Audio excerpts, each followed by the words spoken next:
Experience different with Aneswa Works. Red Jacket, Entry 1.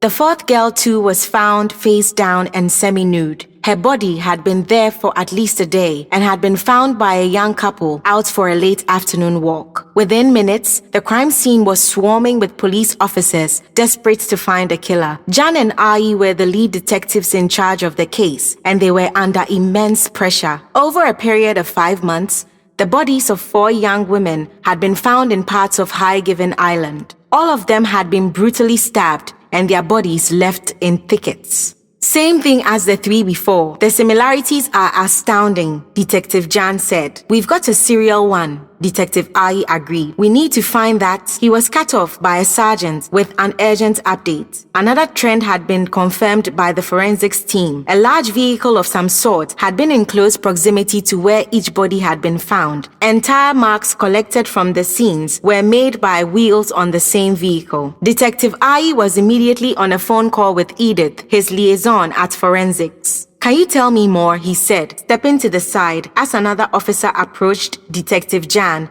with an evidence bag. The depth and width of the tire marks indicates it's a large vehicle capable of carrying a heavy load, probably an 18-wheeler. It's possibly a long vehicle carrying cargo, sir, Edith explained. Detective Aryee sighed.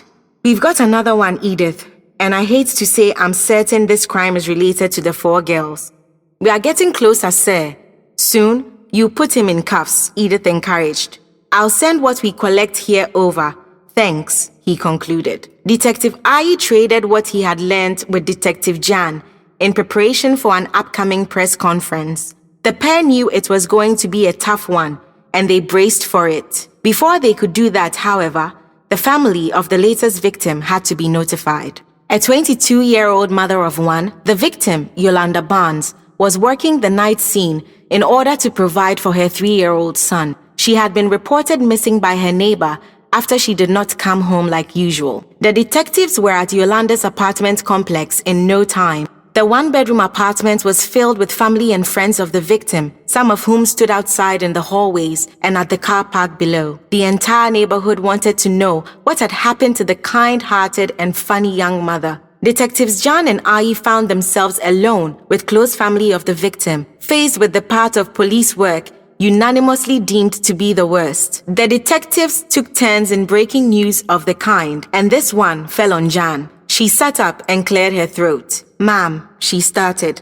struggling to keep eye contact with Yolanda's mother. We found Yolanda. That was all Gyan had to say. Yolanda's mother broke into a wail so gut-wrenching, it turned those hopefuls outside into sobbing balls of defeat. Everyone knew Yolanda was dead. It was a terrible sight to behold, a community reeling from losses caused by a faceless, nameless monster. The community and the press were growing more impatient with each second, and so the press conference was a battlefield. Do you at least have any suspects? One reporter asked. Not presently, came the reply from Gyan. Our labs run 24/7 and are working tirelessly to uncover any forensic evidence, while my colleagues and I are increasing patrols, doing legwork, and finding out more about our victims. Again, not all pieces of information we have are subject to discussion on this platform. The HIPD will not rest until we've brought this monster to book for his atrocious crime. 2 weeks passed. Detectives Gyan and Aryee had hit a wall a few days back after running every lead into the ground, but were still nowhere near finding the killer dubbed by the media as the bush slasher. In that time, the police had honed in on the type of car likely to make such marks and had been working to find and interview drivers of tractor trucks. That was an immense task. The island, which lay south of the coast of Ghana, was a vast and lush green land. The economy was good and 18-wheelers were a common sight.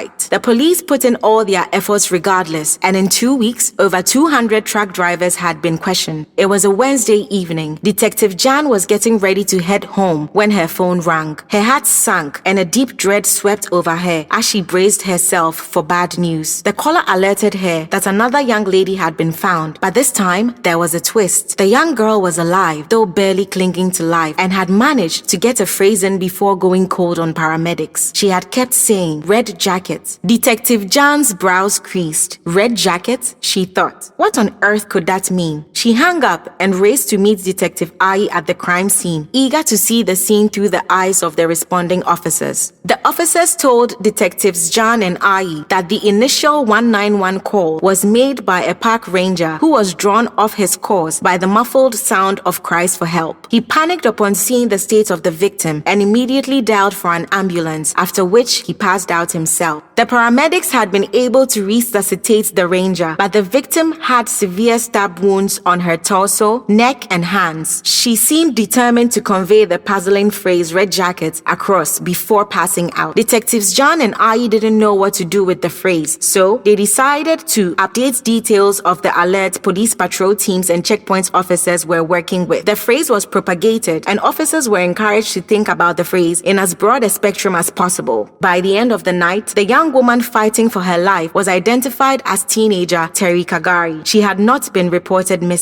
A few weeks passed with no success in finding the killer. Folks in High Given Island were all in their shells. The pubs were half as full most nights, and women had grown weary and untrusting. No other victims had been found in 2 weeks, but that didn't dull out the fact that the killer was still a free man. Detective Aryee's phone rang. It was Edith. "I've got good news, sir," she said excitedly. A nurse pulled out a strand of hair from Terry's hand. It wasn't Terry's DNA in that hair. "We have the killer's DNA?" Detective Aryee asked. "Yes, sir, we do. Justice is running it through the database as we speak. I'll text you with results," Edith promised. A ray of hope burst through the darkness, and Detective Aryee was certain they were closing in on the killer. That joy was soon shattered by a text from Edith. There was no match for the DNA in law enforcement's database. Aryee let out a sigh of defeat. He looked up at the photos of the 5 victims he kept on a board in his office and felt overwhelmed. He cried a little, often thinking of his own family. It was a cold night. The rains had arrived, and since the island was more mountain and trees than much else, it rained long and hard very often. A few hours prior, it had poured heavily and rained a tremendous amount of hailstone. The unusual occurrence sent a surge of excitement through the island. For a few minutes, the terror was forgotten. People came out onto their porches, and kids giggled excitedly as they picked up and ate hailstones. Across town, a young sergeant, Walter, was reporting for night duty. His baby had been born 3 days before, and the new father was bursting with pride. He could see his colleagues a few meters away. They had stopped and were interviewing the driver of a truck. As Walter squeezed past the back of the truck, a piece of metal ripped his button off. The sergeant cursed as he tried to find the button. He spied it behind one of the back tires. As he retrieved it, he realized the mud flaps were branded "red jacket." The hair stood up on the back of the sergeant's neck. "Sir," he hollered to his supervisor, "you should see this." Within the hour, Gabriel Suma, the driver of the truck, was sitting in a dull interrogation room at the HIPD, and Detectives Gyan and Aryee had been debriefed by officers on duty. The veteran cops knew this could mean everything for the case or nothing at all, so they waited on pins and needles for a search warrant to be prepared for Suma's truck. Simultaneously, a van was en route to Edith's lab with DNA swabs from the suspect. Terry had regained consciousness that afternoon, and it was possible for her to look at a photo lineup.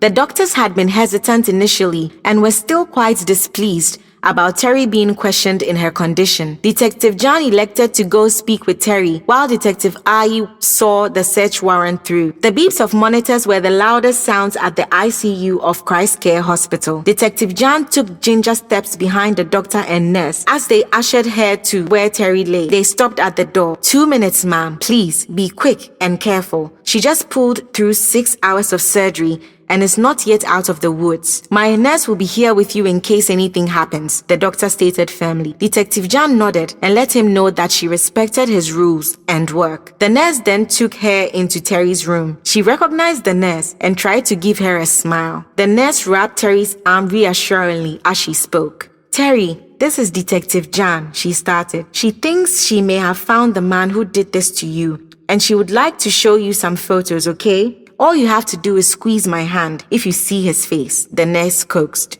She gave Detective Gyan the green light, and the detective drew closer to Terry. "Just squeeze her hand if you recognize any of them as the killer," Gyan affirmed. The detective got ready to go show Terry 8 pictures, of which number 6 was Suma. She tried to keep her hands from trembling from excitement and a good dose of nerves. She flipped the first page.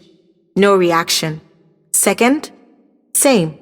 And so were the next 3 photos. Jan braced herself. This was it. She flipped the page, and just like that, Terry's heart monitor went berserk. In a flash, a doctor and 4 other nurses had seized the room, one of whom tossed Detective Jan out in a haste. The detective stood outside the hospital doors, astonished by that strong reaction. For now, however, it was circumstantial at best. Jan knew that there was still a lot of work to be done.